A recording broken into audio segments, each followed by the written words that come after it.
আজকের যেহেতু রমজান মাসের প্রথম জুমআ, আজকের আলোচ্য বিষয় হচ্ছে রোজাদারের মর্যাদা সম্পর্কে আমি আপনাদের সামনে আলোচনা করব, বা রোজার ফজিলত। একটি মানুষ রোজা রাখলে তার ফজিলত কি এ সম্পর্কে আমি, বা তার সম্মান কি, তার মর্যাদা কি, এ সম্পর্কে আমি আপনাদের সামনে কিঞ্চিত অল্প আলোচনা নিয়ে আসব। আলোচনার আগে আপনাদেরকে জানিয়ে রাখি, বাংলাদেশ এমন একটি মুহূর্ত এসেছে, আগেকার স্বৈরাচার যেমন ছিল তেমনিভাবে এখনো পর্যন্ত শুধুমাত্র ইসলামী আন্দোলন করার জন্য, শুধুমাত্র কোরআনের পক্ষে থাকার কারণে, হাদিসের পক্ষে থাকার কারণে আমার সহযোদ্ধা, আমার সহভাই, আমার সহপাঠী মাওলানা জয়নুল আবেদিন নাছোরের একটা মানুষের প্রতি পাশবিক নির্যাতন করা হয়েছে। শুধু তাই নয়, তার ছেলে, তার সন্তান, তার স্ত্রীর ওপর পাশবিক নির্যাতন করা হয়েছে। এটা আমরা তীব্র নিন্দা জানাই, শুধুমাত্র ইসলামের পক্ষে কথা বলার কারণে। আর শুধুমাত্র তাদের দোয়া করতে বলেছিল, তাদের নাম উল্লেখ না করার কারণেই তাকে ধর্ষণের, মক্তবের ছাত্রীকে ধর্ষণের কথা বলে তাকে পাশবিক যে নির্যাতন করা হয়েছে আমরা দেখতেছি। আর একটা জুলাই অবশ্যই ওয়েটিংয়ে আছে। আমরা এর তীব্র প্রতিবাদ জানাই, কারণ ওলামায়ে কেরাম শ্রেষ্ঠ, জাতির শ্রেষ্ঠ কর্ণধর কিনা বলেন। আজকে তাদেরকে যেভাবে পৃথিবীতে আপনি জেলখানায় যদি আপনি জনশুমারি বা যে কোনো মতামত যাচাই করেন, অন্তত ইসলামী আন্দোলন যারা করে দুইটি জিনিসের মামলা তাদের কাছে পাবেন না। এক নাম্বার হচ্ছে, যারা ইসলামী আন্দোলন করে তারা কখনো ধর্ষক হয়ে জেলখানায় যায় না। দ্বিতীয় নাম্বার, তারা কখনো মাদক সেবন করে মাদকের কারণে জেলখানায় যায় না। এই দুইটা জিনিস ইসলামী আন্দোলন যারা করে তাদের মধ্যে পাবেন। এটা আপনি জরিপ করে আসেন যে জেলখানায় যারা গেছে, হয়তোবা তাদের রাজনৈতিক কোনো কারণে, হয়তোবা তাদের জমি জায়গার কারণে, কিন্তু দুইটি কারণে তারা কখনো যায়নি। এক নাম্বার, মাদকের কারণে কখনো ইসলামী আন্দোলনের কর্মীরা জেলখানায় যায় নাই। দ্বিতীয় নাম্বার, কখনো ধর্ষণের কারণে জেলখানায় যায় নাই। ঠিক কিনা? প্রিয় উপস্থিতি, আমাদের সচক্ষে দেখতে হচ্ছে। আল্লাহ রাব্বুল আলামিন যেন আমাদেরকে এখান থেকে বুঝ এবং উপলব্ধি করার তৌফিক দান করে। আমরা সবাই পড়ি আমিন। আমি আপনাদের সামনে সূরা বাকারার 182 নম্বর আয়াতে কারিমা তেলাওয়াত করেছি। আল্লাহ রাব্বুল আলামিন আমাদের সান্ত্বনা দিয়ে বলছেন যে শুধুমাত্র তোমাদের ওপর রোজা ফরজ করা হয়নি, তোমাদের পূর্ববর্তী যারা ছিল তাদের ওপরও রোজা ফরজ করা হয়েছে। এটা আশ্চর্যের কোনো বিষয় নয়, যা আমরা হয়তোবা প্রশ্ন করতে পারতাম, আল্লাহ তুমি হঠাৎ করে আমাদেরকে একটা আদেশ করে দিলা রোজা রাখার, এটা তো অন্য উম্মতদের ছিল না। কিন্তু আল্লাহ রাব্বুল আলামিন এখানে বলছেন যে না, শুধু তোমরা না, তোমাদের যারা চলে গেছে তাদের ওপরও রোজা ফরজ করা হয়েছে। আল্লাহ রাব্বুল আলামিন বলেন, ইয়া আইয়ুহাল্লাযীনা আমানু কুতিবা আলাইকুমুস সিয়ামু কামা কুতিবা আলাল্লাযীনা মিন ক্বাবলিকুম লাআল্লাকুম তাত্তাকুন। আল্লাহ রাব্বুল আলামিন বলেন, ইয়া আইয়ুহাল্লাযীনা আমানু, হে ঈমানদারগণেরা, কুতিবা আলাইকুমুস সিয়াম, তোমাদের ওপর রোজা, রমজানের রোজা ফরজ করা হয়েছে। কামা কুতিবা আলাল্লাযীনা মিন ক্বাবলিকুম, যেমন ভাবে তোমাদের পূর্ববর্তী যারা ছিল তাদের ওপর রোজা ফরজ করা হয়েছে। মিন ক্বাবলিকুম লাআল্লাকুম তাত্তাকুন, একমাত্র রোজার উদ্দেশ্য হচ্ছে তাকওয়া যেন অর্জন করতে পারো, মুত্তাকি পরেজগার হতে পারো। রাসূলুল্লাহ সাল্লাল্লাহু আলাইহি ওয়াসাল্লামের হাদিস থেকে যা জানা যায়, এ রমজান মাস তাকওয়া অর্জনের মাস। অথচ রমজান মাসে মানুষ সিন্ডিকেট করে, গুদামজাত করে, খাদ্য গুদামজাত করে মানুষের মধ্যে না বিশ্বাস উঠছে। মানুষ আজকে হাজারি করতেছে, মানুষ কষ্টের মধ্যে আছে। রাসূলুল্লাহ সাল্লাল্লাহু আলাইহি ওয়াসাল্লাম স্পষ্ট ভাষায় বলেছেন, যারা গুদামজাত করে, যারা সংকট তৈরি করে, যারা মানুষের খাদ্যের ব্যাপারে যারা সংকট তৈরি করে, যারা গরিব মানুষদেরকে কষ্ট দেয়, রাসূলুল্লাহ ইরশাদ করেছেন হাদিসের মধ্যে, মান ইহতাকারা ফাহুয়া খাতিউন, যে ব্যক্তি সংকট তৈরি করে, সিন্ডিকেট তৈরি করে, যারা গুদামজাত করে, তারা হচ্ছে ভুলের মধ্যে, তারা অন্যায় কাজ করলো, তারা হারাম কাজ করলো, বলেন নাউজুবিল্লাহ। অথচ আমরা ব্যবসায়ীদের মধ্যে দেখছি সবাই আজকের নিত্য পণ্যের জিনিস গরিবের না বিশ্বাসের বাইরে, অর্থাৎ গরিবের তাদের ক্ষমতার বাইরে চলে যাচ্ছে। রাসূলুল্লাহ বলছেন এটা হচ্ছে জালেমের একটা আবির্ভাব। অবশ্যই অবশ্যই মনে রাখতে হবে, যারা 1000 বিঘা অথবা 200 বিঘা জমি চাষ করে, আর তারা জমির যদি ধান নিজে বাড়িতে রেখে দেয় লাভের উদ্দেশ্যে, মুনাফার উদ্দেশ্যে, তাহলে এটাকে গুদামজাত বলা হবে না। কিন্তু কোনো ব্যক্তি যদি ক্রয় করার পরে গুদামজাত করে, তাহলে এটাকে গুদামজাত বলা হবে, সিন্ডিকেট বলা হবে। প্রিয় উপস্থিতি আমার, আল্লাহ রাব্বুল আলামিন বলছেন এই মাসটি হচ্ছে তাকওয়া অর্জনের মাস।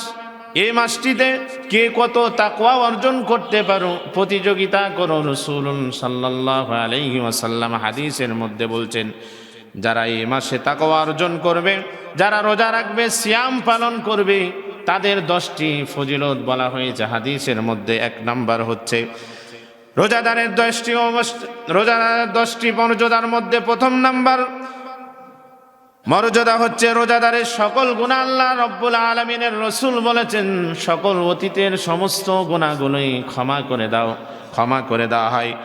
বুখারী শরীফের হাদিস 38 নম্বর হাদিস, রাসূলুল্লাহ সাল্লাল্লাহু আলাইহি ওয়াসাল্লাম বলছেন, মান সামা রমাদানা ঈমানান ওয়া ইহতিসাবান গুফিরা লাহু মা তাকদ্দামা মিন যামবি। কোন ব্যক্তি যদি ঈমান নিয়ে সওয়াবের আশায় যদি রমজানের রোজাগুলো রাখতে পারে, মা তাকদ্দামা মিন যামবি, তাহলে সমস্ত অতীতের গুনাহগুলি ক্ষমা করে দেওয়া হয়, বলেন সুবহানাল্লাহ। তাহলে 1 নাম্বার রোজাদারের সম্মান হচ্ছে সমস্ত আমার আপনার সমস্ত অতীতের গুনাহগুলো ক্ষমা করে দেওয়া হয়। 2 নাম্বার, কোন ব্যক্তি যদি রোজা রাখে আল্লাহ তাআলা তার নিজ হাতে প্রতিদান দিবেন, পুরস্কার দিবেন।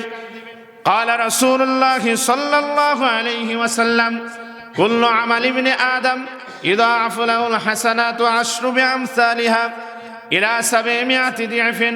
রাসূলুল্লাহ সাল্লাল্লাহু আলাইহি ওয়াসাল্লাম বলেন, বনি আদমের প্রত্যেকটি নেক আমলের প্রতিদান হচ্ছে ইলা 10 আমসালিহা, 10 থেকে 700 গুণে বৃদ্ধি করা হয়, বলেন সুবহানাল্লাহ। আপনি যদি টাকা দান করেন 10 থেকে 700 গুণ, আপনি যদি যে কোনো ইবাদতমূলক কাজ করেন তাহলে 10 থেকে 700 গুণ। ক্বালাল্লাহু আযজা ওয়া জাল্লা ইল্লা সাওমা, কিন্তু আপনি যদি রোজা রাখেন, কেবলমাত্র রোজার ক্ষেত্রে আপনি যদি রোজা রাখেন, আল্লাহ রাসূল বলেছেন আল্লাহ নিজে তার প্রতিদান দিবেন, বলেন সুবহানাল্লাহ, নিজেই প্রতিদান দিবেন। ইল্লা সাওমা ওয়া আনা আজজি বিহি, আল্লাহ রাসূল সাল্লাল্লাহু আলাইহি ওয়াসাল্লাম বলেছেন ওয়া আনা আজজি বিহি, আর আমি তার প্রতিদান দিব। এই প্রতিদান এমন প্রতিদান হবে যেই প্রতিদানের কারণে রাসূলুল্লাহ সাল্লাল্লাহু আলাইহি ওয়াসাল্লাম বলেছেন ওয়া আনা আজজি বিহি, মালিক যদি প্রতিদান দেয় কম দিবে না বেশি দিবে, বলেন কম দিবে না বেশি দিবে? বেশি দিবে। এজন্য রাসূলুল্লাহ সাল্লাল্লাহু আলাইহি ওয়াসাল্লাম বলেছেন যে রোজার একমাত্র প্রতিদান পুরস্কার কে দিবেন? আল্লাহ দিবেন। কে দিবেন? আপনি নামাজ পড়ছেন, নামাজের প্রতিদান হয়তোবা ফেরেশতারা দিবে, দান সদকা করলে প্রতিদান ফেরেশতারা দিবে, কিন্তু কেবলমাত্র রোজাদারের প্রতিদান আল্লাহ নিজেই দিবেন, বলেন সুবহানাল্লাহ।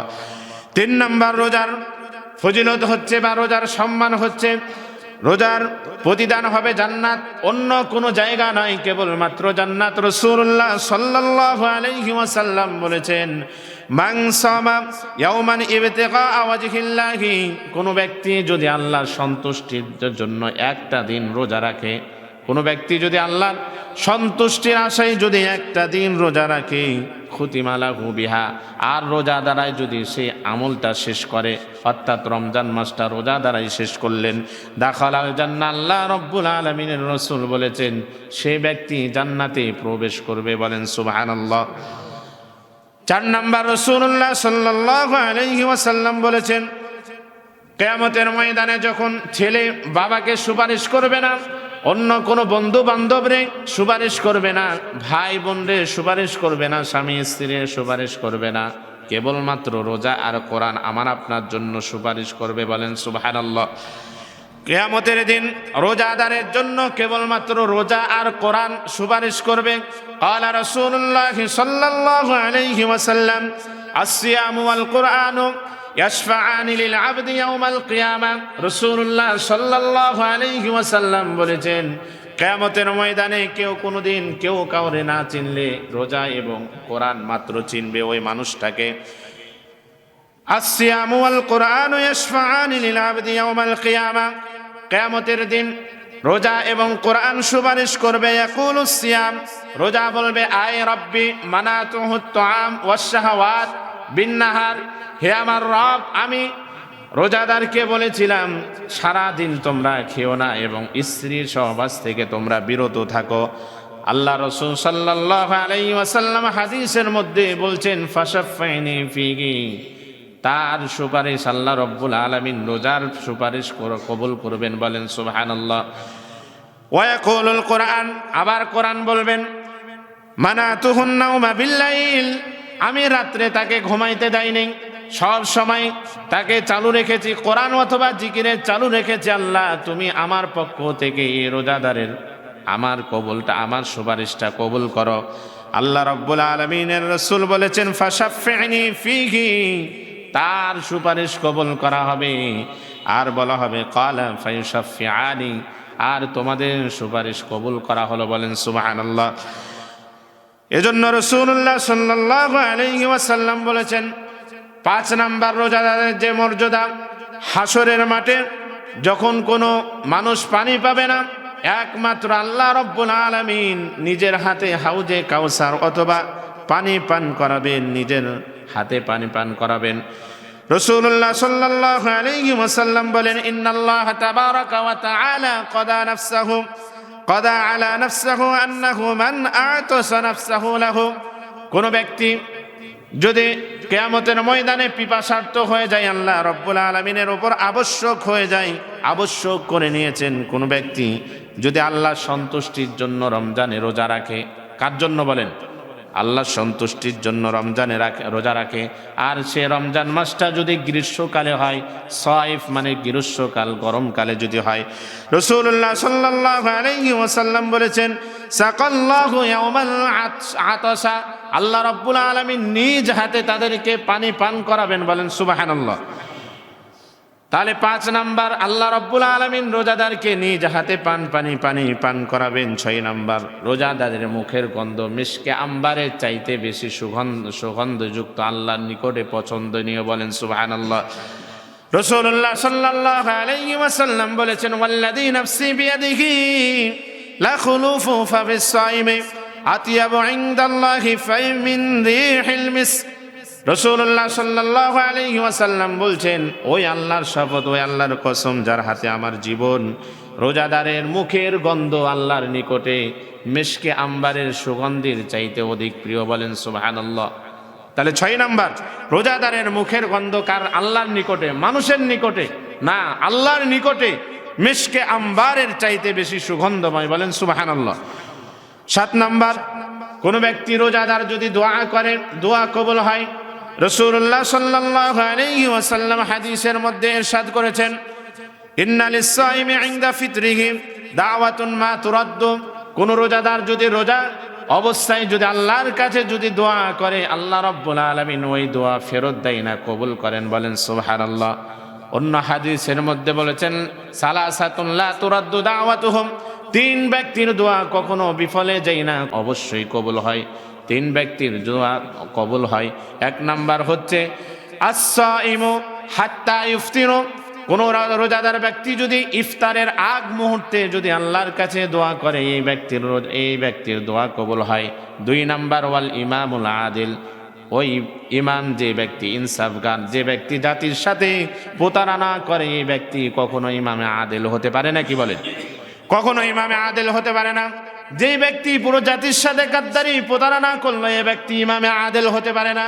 প্রিয় উপস্থিতি আমার, 3 নাম্বার রাসূলুল্লাহ সাল্লাল্লাহু আলাইহি ওয়াসাল্লাম বলেছেন যে ওয়া দাওয়াতুল মাজলুম কোনো মাজলুম ব্যক্তি যদি দোয়া করে, হে আল্লাহ, আমি আমার অর্থের বাইরে, ক্ষমতার বাইরে সমস্ত নিত্যপণ্য জিনিস, আল্লাহ তুমি আমাকে কিভাবে জানি না সাহায্য করবা, এই ব্যক্তিটা যদি দোয়া করে, আল্লাহ রব্বুল আলামিনের রাসূল বলেছেন এই ব্যক্তির দোয়া আল্লাহ রব্বুল আলামিন অবশ্যই কবুল করেন। বলেন সুবহানাল্লাহ।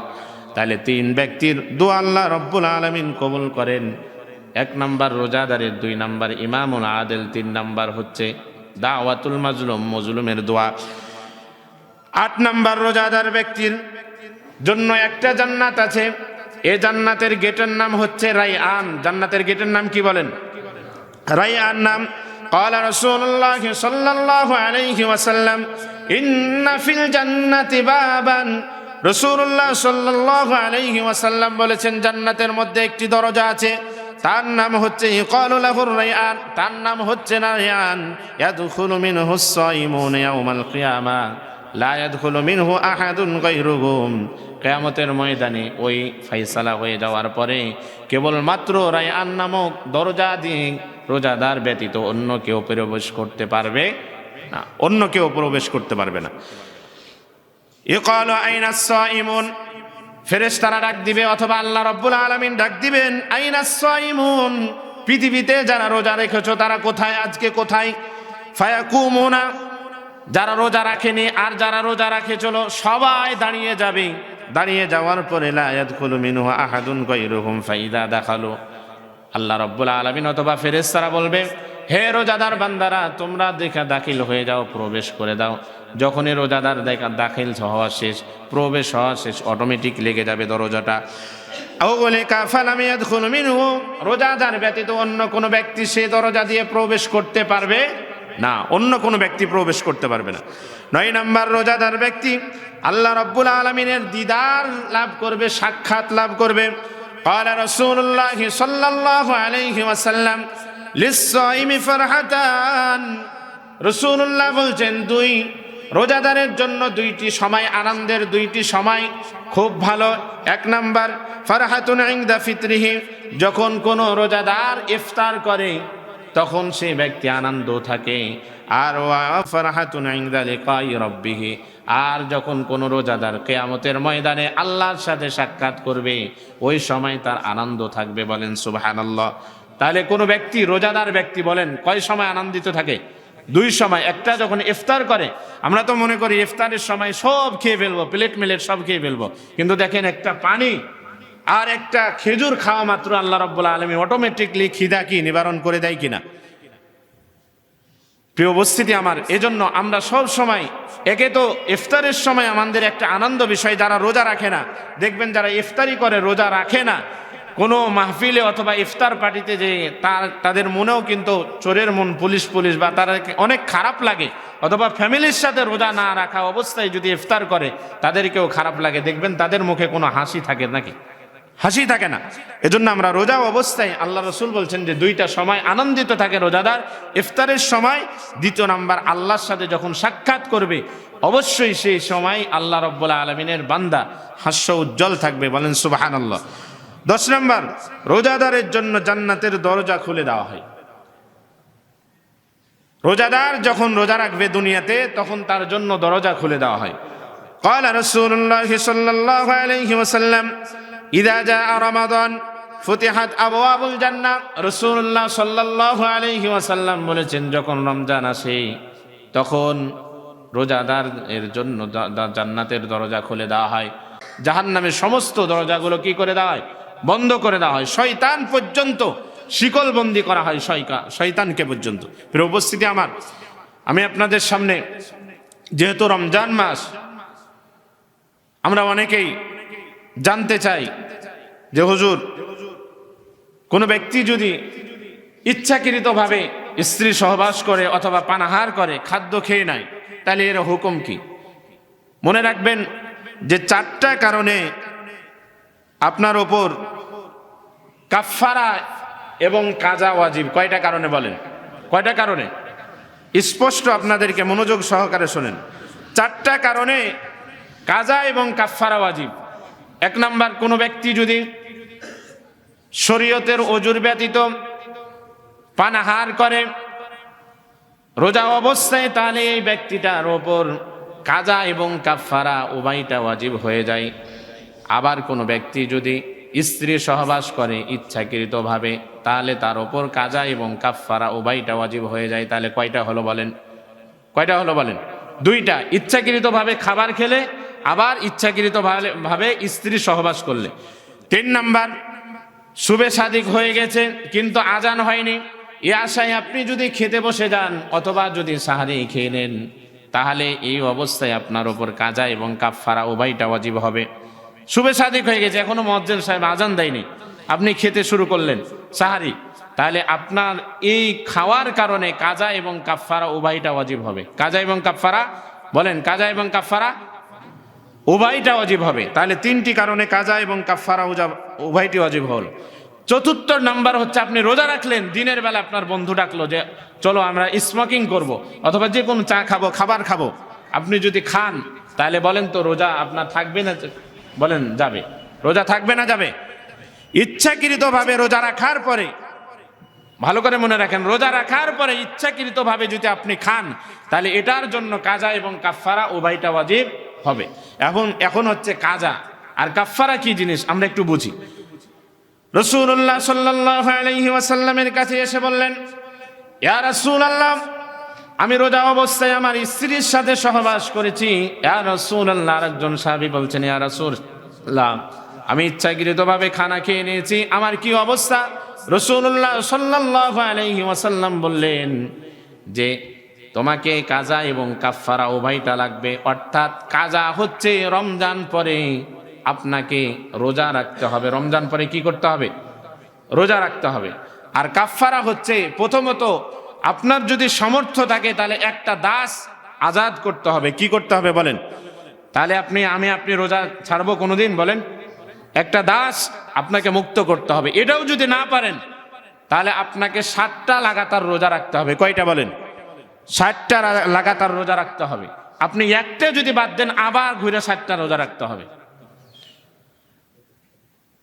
3 নাম্বার, এটাও যদি আপনি না পারেন, আপনি যদি ক্ষমতাবান ধনট্ট হন, তাহলে অন্তত 2 বেলা একটা 60টা মিসকিনকে মাধ্যম তরিকায় খাবার দিতে হবে। কয় বেলা বলেন? 2 বেলা 60টা মিসকিনকে। কয়টা মিসকিনকে বলেন? 60টা মিসকিনকে মাধ্যম তরিকায়। আপনি শুধু চিড়া আর মুড়ি দিলে হবে না, মাধ্যম তরিকায় 60টা মিসকিনকে 2 বেলা খাবারের ব্যবস্থা করতে হবে। এজন্য আমরা কেউ অন্তত রোজা আমরা কখনো ছাড়বো না ইনশাআল্লাহ। প্রিয় উপস্থিতি আমার, আরেকটা জিনিস হচ্ছে, আমরা যে কোনো অবস্থায় রমজান মাস আসলেই আমরা কেউ সাপোজেটার অথবা ইনহেলার অথবা ইনজেকশন নেই কিনা? বলেন, কথা বলেন, নেই কিনা? আসলে এগুলোর হুকুম কি? রাসূলুল্লাহ সাল্লাল্লাহু আলাইহি ওয়াসাল্লাম থেকে আমরা একটু জানবো, বা হাদিস থেকে বা ফিকহের মাসআলা থেকে আমরা জানবো যে কিছু এই জিনিস দ্বারা আমাদের রোজা কখন হয় কখন হয় না, আমরা অনেকেই জানি না। মনে রাখবেন, অনিচ্ছাকৃতভাবে কেউ যদি বমি করে, মুখ ভরে হোক অথবা অল্প হোক, অনিচ্ছাকৃতভাবে কেউ যদি মুখ ভরে বমি করে, তাহলে তার রোজা ভাঙবে না, তাহলে তার রোজা ভাঙবে না। আবার কেউ যদি ইনজেকশন নেয়, কি নাই বলেন? ইনজেকশন নেয়, কেউ যদি ইনসুলিন নেয়, যারা ডায়াবেটিস আছে ইনসুলিন নেয় কিনা? পেটে অথবা পায়ে যে কোনো, অথবা কাঁচায়, এগুলোতে কি ইনসুলিন নেই, অথবা অক্সিজেন নেই, অথবা এনজিওগ্রাম করে, অথবা রক্ত দিলে নিলে, অথবা আল্ট্রাসোনোগ্রাম করলে, অথবা এক্সরে করলে, এ সমস্ত, অথবা টিকা বা স্যালাইন, যে কোনো জাতীয় টিকা অথবা স্যালাইন নিলে, শুধুমাত্র ক্ষুধা মুক্ত টিকা অথবা স্যালাইন নেওয়া যাবে না। ক্ষুধা মুক্ত কি বলেন? ক্ষুধা মুক্ত স্যালাইন অথবা টিকা, এই সমস্ত জিনিসের যদি স্যালাইন নেন, অথবা সুগার মাপার জন্য রক্ত নেই না, ডায়াবেটিস যারা আছে এরা সুগার মাপার জন্য রক্ত নেয়, এ সমস্ত রক্তে নেওয়ার কারণে অজু ভাঙবে না, রোজা ভাঙবে না। এ সমস্ত রক্ত নেওয়ার কারণে কি ভাঙবে না বলেন? রোজা ভাঙবে না। কানে ড্রপ, কারো যদি কান ছিদ্র থাকে, ভালো করে মনে রাখবেন, কারো যদি কান ছিদ্র থাকে, তাহলে কানে যদি ড্রপ ব্যবহার করেন, তেল ব্যবহার করেন, পানি চলে যায়, তাহলে অবশ্যই রোজা নষ্ট হয়ে যাবে। কিন্তু কারো যদি ছিদ্র না থাকে কানে, এমনি স্বাভাবিক, তাহলে তার রোজা কি নষ্ট হবে না।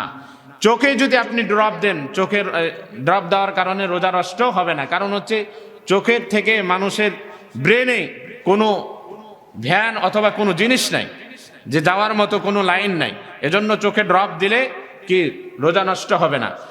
পক্ষান্তরে কেউ যদি মুখে আর নাকে যদি ড্রপ দেয় অথবা ওষুধ দেয় তাহলে রোজা নষ্ট হয়ে যাবে, কারণ হচ্ছে গলায় চলে যায়, কি হলকে চলে যায়, এ কারণে রোজা নষ্ট হয়ে যাবে।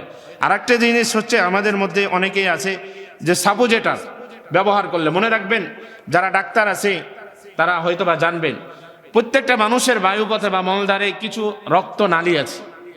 যারা সাপোজেটার ব্যবহার করেছেন জীবনে, অটোমেটিকলি হয়তোবা 5 মিনিট 10 মিনিট পরে জ্বরটা চলে যায়।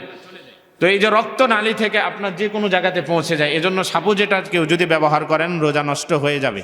সাপোজেটার ব্যবহার করলে কি হয়ে যাবে বলেন? রোজা নষ্ট হয়ে যাবে। স্বপ্নদোষ হলে রোজা নষ্ট হবে না, কিন্তু কেউ যদি ইচ্ছাকৃতভাবে মাস্টারবেশন করেন রোজা নষ্ট হয়ে যাবে। বলেন, কেউ যদি ইচ্ছাকৃতভাবে মাস্টারবেশন হস্তমতন করেন তাহলে রোজা নষ্ট হয়ে যাবে, কিন্তু ঘুমান্ত অবস্থায় যদি আপনি স্বপ্নদোষ হয়ে যায় তাহলে রোজা নষ্ট হবে না। আবার কিছু কিছু জিনিস আছে যে রাসূলুল্লাহ সাল্লাল্লাহু আলাইহি ওয়াসাল্লাম হিজামা করেছেন। কি করেছেন বলেন? হিজামা করেছেন। হিজামা করলে বলেন রোজা নষ্ট হবে? রোজা নষ্ট হবে না। হিজামা করলে রোজা নষ্ট হয় না, কারণ হচ্ছে রক্ত নিচ্ছেন, এটা রক্ত বের হচ্ছে, এ কারণে রোজা নষ্ট হবে না। আমরা কিছু অন্তত জানলাম। অথবা আরেকটা জিনিস আছে, আমরা এন্ডোস্কোপি করি, তারপর প্রোক্টোস্কোপি করি, কোলোনোস্কোপি করি, এগুলো যদি আপনি করি ওষুধের মাধ্যমে অথবা পানির মাধ্যমে।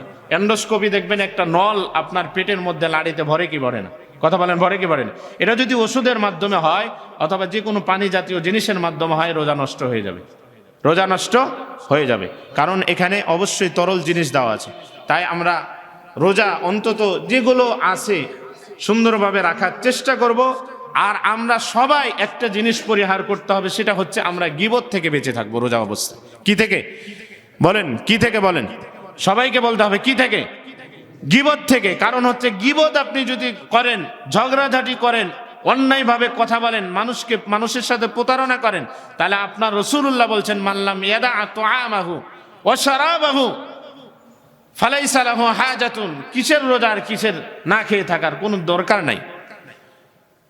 আমরা অন্তত এখান থেকে বেঁচে থাকবো, গীবত নামক যে ভয়াবহ মারাত্মক ব্যাধি, এখান থেকে আমরা বেঁচে থাকবো। আল্লাহ রাব্বুল আলামিন সকলকে কবুল করে। আমরা সবাই পড়ি আমিন।